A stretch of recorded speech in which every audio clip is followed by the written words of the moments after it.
मुंबई अहमदाबाद राष्ट्रीय महामार्ग खड्डेमुक्त करण्यासाठी या महामार्गावर 620 कोटी रुपयांपेक्षाही जास्त निधी खर्च करण्यात आला आणि सध्या हा महामार्ग जो आहे तो मात्र अजूनही मृत्यूचा सापळा बनतोय। दिवसेंदिवस या महामार्गावर अपघातांची मालिका जी आहे ती सुरूच आहे। आपण बघू शकतो की मी सध्या तलासरी येथे आहे। याच ठिकाणी गुजरातहून मुंबईकडे जाणारी जी स्विफ्ट कार होती, ही भरधाव स्विफ्ट कार या कॉन्क्रिटीकरणाच्या कामाला धडकली आणि ती जवळपास 20 ते 25 फुटांवर जाऊन पुन्हा एकदा महामार्गावरच आदळली। सुदैवाने या चालकाने या कारवरील नियंत्रण जे आहे ते कायम ठेवल्याने मोठा अपघात टळला।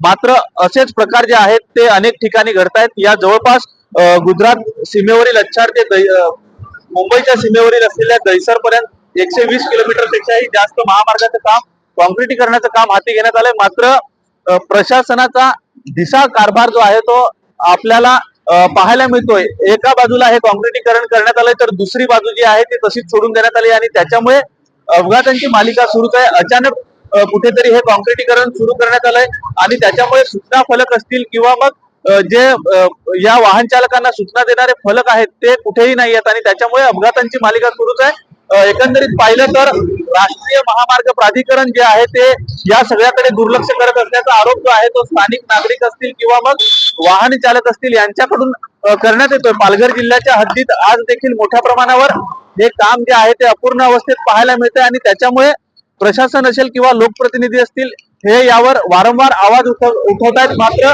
कुठेतरी राष्ट्रीय महामार्ग प्राधिकरण आहे ते या ठेकेदाराला पाठीशी का घालतंय असा सवाल जो आहे तो सर्वसामान्य नागरिकांसह आता वाहन चालकांकडून देखील उपस्थित केला जातोय।